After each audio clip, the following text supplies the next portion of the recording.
Shalom. Ya, Bapak, Ibu, dan juga saudara yang diberkati Tuhan Yesus Kristus. Pada hari ini kita berkumpul di gereja kita di GKI Sumut Gunung Sinabung untuk merenungkan satu peristiwa yang sangat penting di dalam sejarah perjalanan iman kita, di mana kita sedang memperingati dan merenungkan kenaikan Tuhan Yesus Kristus ke surga. Jadi saya mau katakan Bapak Ibu bahwa peristiwa kenaikan Tuhan Yesus ke surga bukan hanya sebuah kejadian sejarah yang kita kenang sebagai tradisi dari liturgi gereja. Tapi peristiwa kenaikan Tuhan Yesus ke surga ini adalah sesuatu yang penuh dengan makna dan sukacita. Karena kenaikan Tuhan Yesus ke surga itu menunjukkan kemenangannya atas maut dan dosa, sekaligus menjadi jaminan bahwa Tuhan Yesus tidak meninggalkan kita sendirian, tetapi terus menyertai kita melalui Roh Kudus. Jadi dari peristiwa ini Bapak, Ibu, dan juga saudara, kita belajar bahwa sukacita yang sejati bukanlah tergantung dari keadaan yang ada di sekitar, tetapi berasal dari janji Allah yang selalu menyertai kita. Makanya pada hari ini kita akan merenungkan sebuah tema, yaitu sukacita para penyembah Tuhan.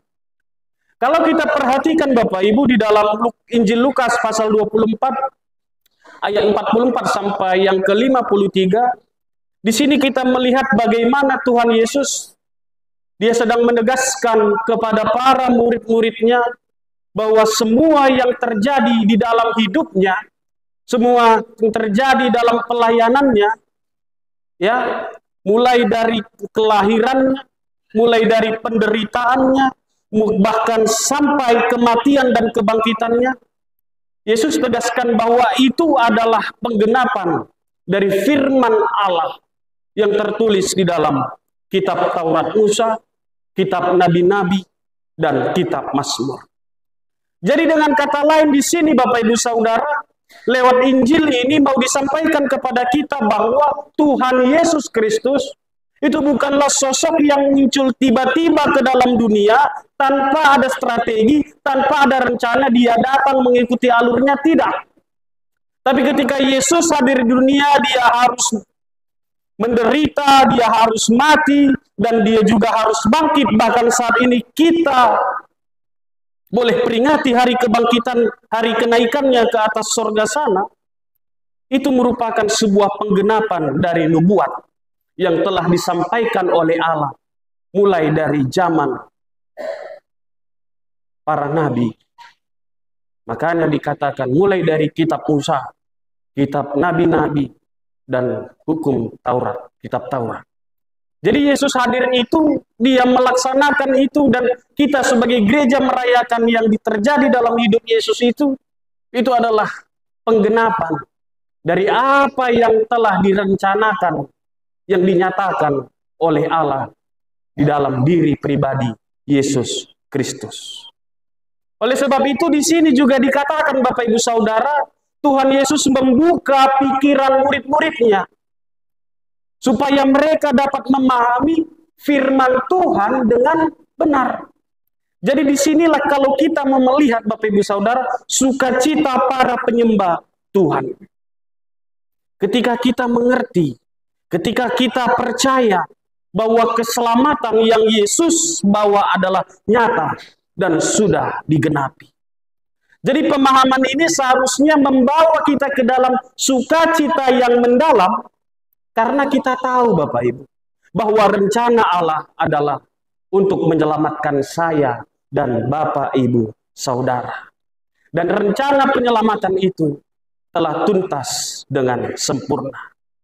Dan lebih dari itu Bapak Ibu Saudara, setelah Yesus membuka pikiran para muridnya, Yesus juga memberikan tugas kepada murid-muridnya, yaitu supaya mereka boleh menjadi saksi-saksi atas berita keselamatan ini kepada seluruh bangsa, dimulai dari Yerusalem.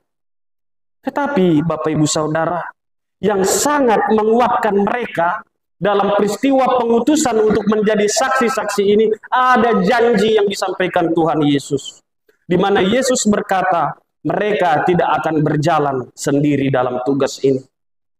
Di mana Yesus berjanji, Dia akan mengirimkan Roh Kudus sebagai penolong yang akan memberikan kuasa supaya mereka mampu memberitakan Injil dengan berani dan penuh sukacita. Dan selanjutnya Bapak Ibu Saudara, peristiwa yang sangat menakjubkan itu pun terjadi, di mana Yesus terangkat ke sorga di hadapan murid-muridnya.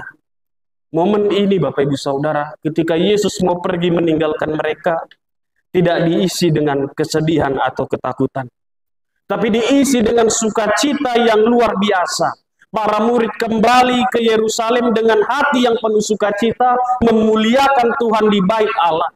Dan ini mau menegaskan kepada kita bahwa kenaikan Yesus ke sorga bukanlah sebuah perpisahan, tetapi kemenangan yang memberi pengharapan dan sukacita yang sejati. Itulah yang mau dikatakan lewat Injil Lukas pasal 24 ayat 44 sampai 53. Tetapi untuk memperdalam pemahaman kita dalam peristiwa kenaikan Tuhan Yesus ke sorga, Bapak Ibu, sebagai gereja beraliran Johannes Calvin dan GKI Sumut yang memegang pengajaran katekismus Heidelberg, di sini kita akan melihat 3 pertanyaan penting yang mengungkap tentang pengajaran iman kita mengenai Tuhan Yesus yang naik ke sorga. Itu dimulai dalam pertanyaannya yang ke-46. Apa arti naik ke sorga menurut saudara? Jadi dalam pengajaran kita Bapak Ibu Saudara sebagai gereja Calvinis, di sini dikatakan bahwa di depan mata murid-muridnya Kristus terangkat dari bumi naik ke sorga, dan bahwa Dia berada di sana untuk kebaikan kita sampai Dia datang kembali untuk menghakimi orang yang hidup dan yang mati. Secara sederhana Bapak Ibu Saudara, di sini mau diingatkan kita, bagi saya dan Bapak Ibu, kenaikan Yesus ke surga setelah 40 hari dari kebangkitannya, yaitu dari peristiwa Paskah sampai pada peristiwa kenaikan Tuhan Yesus ke surga, itu ada rentang waktu 40 hari lamanya. Dan murid-murid dijelaskan itu adalah saksi. Artinya di sini mau ditunjukkan peristiwa kenaikan Yesus ke surga bukan sebuah cerita omon-omon, bukan sebuah cerita dongeng yang diceritakan kepada orang-orang pada saat itu. Tetapi ada saksi yang melihat itu, dan dijelaskan dalam pengajaran kita bahwa murid-murid itu adalah saksi yang melihat Kristus mulai dari penderitaan, penyaliban, kematian, kebangkitan, dan sampai saat ini kenaikannya ke sorga. Nah, jadi Bapak Ibu Saudara, ngapain Yesus naik ke sorga sebenarnya? Kalau kita perhatikan pengajaran ini Bapak Ibu Saudara, Yesus ke surga, Dia sibuk. Sibuk untuk saya, Dia juga sibuk untuk Bapak, Ibu, dan saudara-saudara. Dia terus bekerja sebagai juru syafaat kita di hadapan Allah, sampai Ia kembali ke bumi suatu saat nanti untuk menghakimi yang hidup dan yang mati. Loh pendeta, benar Tuhan Yesus naik ke sorga disaksikan oleh murid-muridnya. Tetapi Yesus kan pernah berjanji Dia akan menyertai kita sampai pada akhir zaman. Lah, ini kok ditinggalkannya kita? Dia pergi ke sorga, kita tinggalnya di bumi. Ternyata ini juga ada dalam pengajaran kita di GKI Sumut Bapak Ibu Saudara. Bahwasanya Yesus memang secara manusia Dia terangkat ke sorga. secara fisik manusia, dia tidak lagi berada di dalam dunia. Karena dia sudah naik ke surga. Tapi satu hal yang harus kita pahami dalam pengajaran kita, sebagai Allah, dia tetap tinggal bersama dengan kita, menyertai kita melalui Roh Kudus. Jadi roh inilah Bapak Ibu Saudara yang menuntun, menguatkan, dan memampukan kita sampai kepada akhir zaman. Jadi dalam menunggu tanggal 8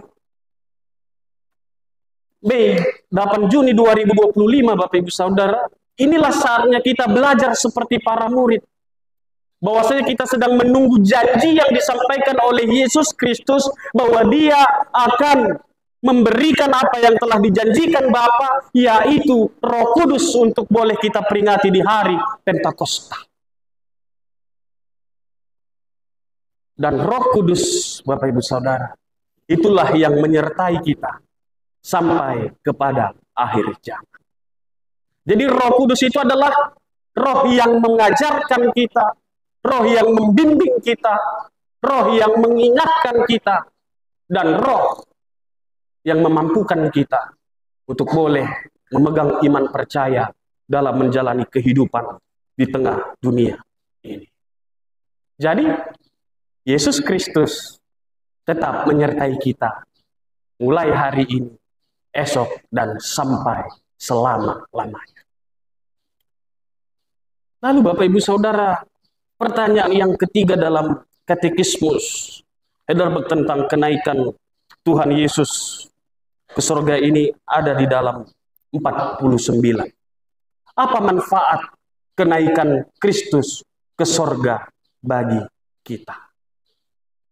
Yang pertama Bapak Ibu Saudara, manfaat kenaikan Yesus ke surga bagi kita adalah di surga dia menjadi pembela bagi kita di hadapan Bapaknya. Karena Yohanes 1 ayat 2, surat 1 Yohanes pasal 2 ayat 1 mengatakan, anak-anakku, hal ini kutuliskan kepada kamu, supaya kamu jangan berbuat dosa. Namun jika seorang berbuat dosa, kita mempunyai seorang pengantara kepada Bapa, yaitu Kristus yang adil. Jadi yang pertama Bapak Ibu Saudara, kita peringati manfaat kenaikan Yesus ke surga. Dialah yang akan menjadi pembela kita di hadapan Bapa. Kita harus bersyukur untuk itu, ada Yesus Kristus yang berada dalam kerajaan Allah, yang membela kita sebagai anak-anaknya. Dan manfaat yang kedua, Yesus Kristus naik ke surga. Di sini dikatakan adanya daging kita di surga menjadi jaminan yang pasti bahwa dia sebagai kepala yang akan menyambut kita, yaitu anggota-anggotanya. Coba kita buka Injil Yohanes 14 ayat 2 Bapak Ibu Saudara. Mari kita baca sama-sama.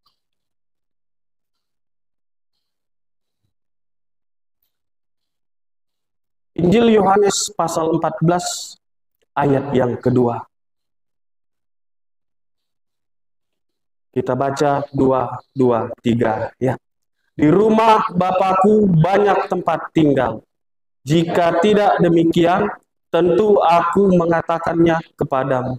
Sebab aku pergi ke situ untuk menyediakan tempat bagi. Itu dia Bapak Ibu Saudara. Yesus ke surga menyiapkan tempat untuk kita. Dia bekerja di sana. Maka kita pun juga jangan tinggal diam di dunia ini. Yesus ada di surga melakukan sesuatu untuk kita. Selain menjadi pembela kita yang pertama, dia menyiapkan tempat untuk kita nantinya pada saat itu tiba. Maka mari kita lakukan apa yang diperintahkan Allah di dalam kehidupan ini. Dan yang terakhir Bapak Ibu Saudara, yang ketiga, ia mengutus rohnya kepada kita supaya kita menjadi jaminan bagi kita. Oleh kuasa roh itu kita mencari perkara yang di atas, tempat Kristus duduk di sebelah kanan Allah, dan bukan perkara yang di bumi. Nah, jadi Bapak Ibu Saudara yang diberkati oleh Tuhan Yesus Kristus. Di sana, ketika Yesus naik ke surga, dia melakukan ketiga hal ini. Bukan untuk siapa-siapa, tapi untuk kita, orang-orang yang percaya kepada. Yang pertama, dia menjadi pembela bagi kita di hadapan Bapa. Yang kedua, dia menyiapkan tempat bagi kita.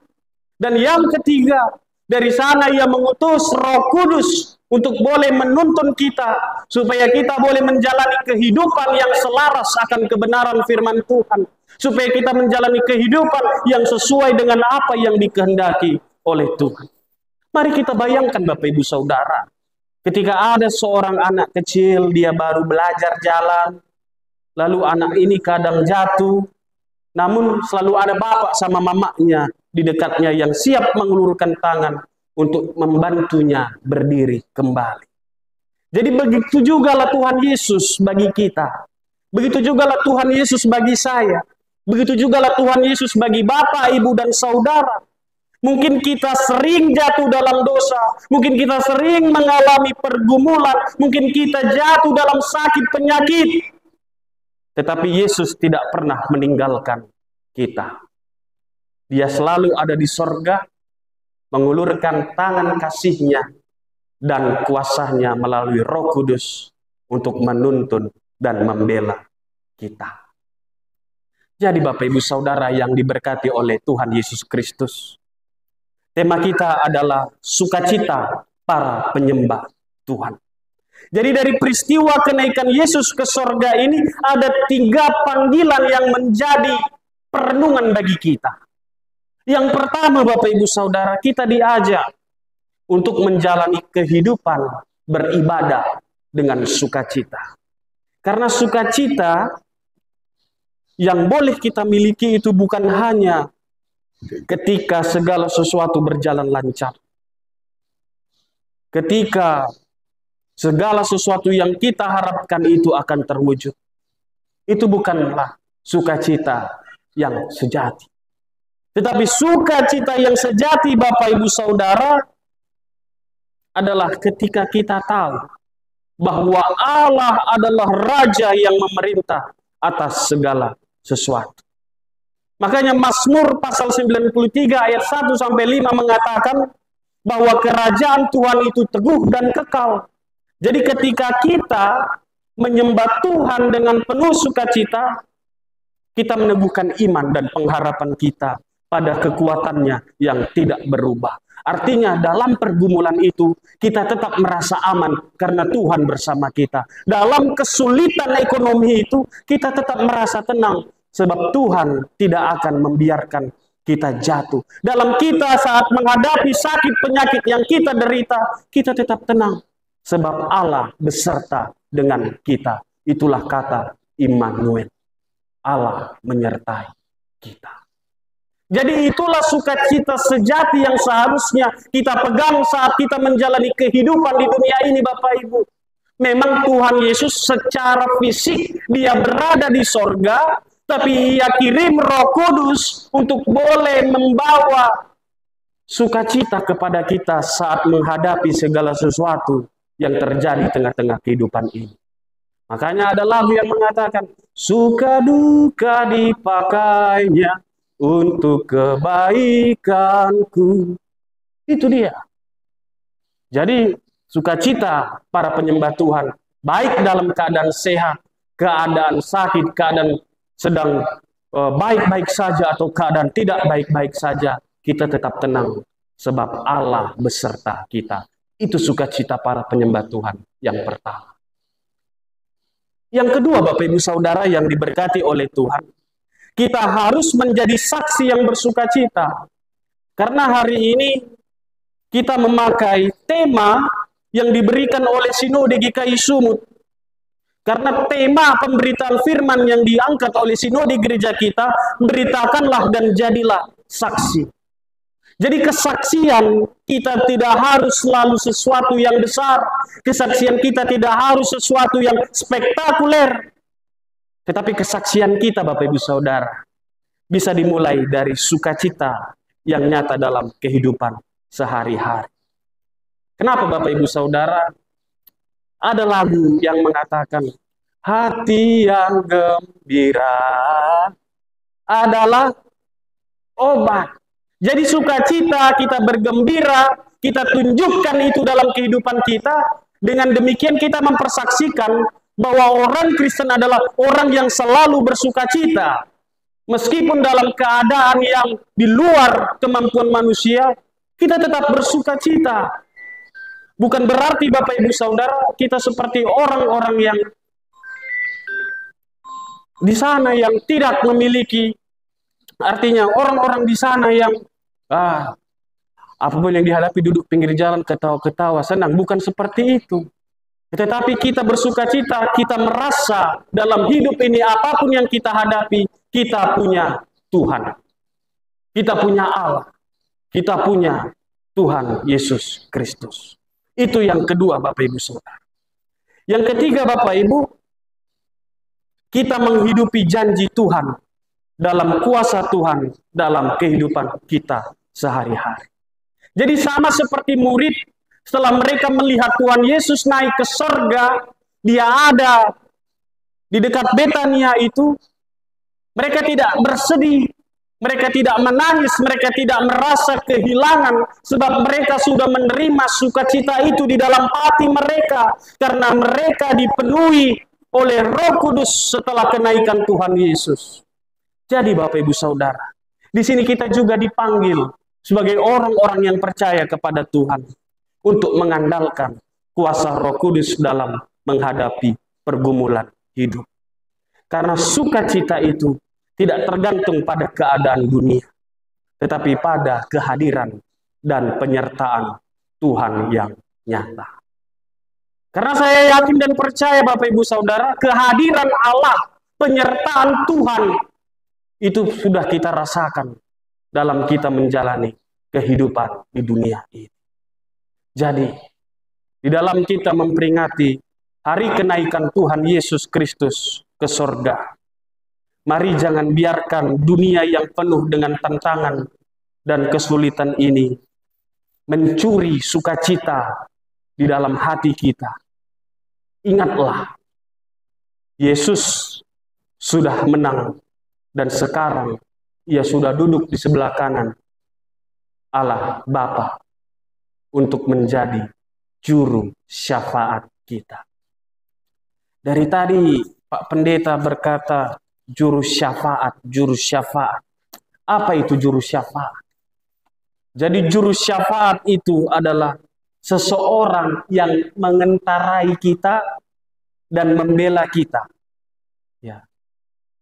Itulah Yesus Kristus. Dialah juru syafaat kita dalam hidup kita ini.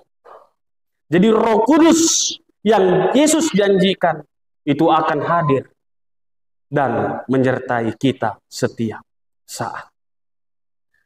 Jadi Bapak Ibu Saudara yang diberkati oleh Tuhan, di sini kita diajak lewat tema ini untuk menjadi penyembah yang memuliakan Allah dengan sukacita. Menjadi saksi yang membawa kabar baik, penuh pengharapan, dan menghidupi janji Tuhan dengan keyakinan dan iman yang teguh.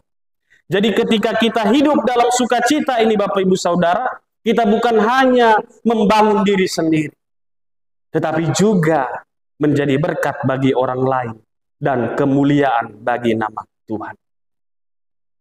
Kiranya sukacita Tuhan, berkat Tuhan, itu tetap tinggal di dalam hati kita. Tuhan memberkati.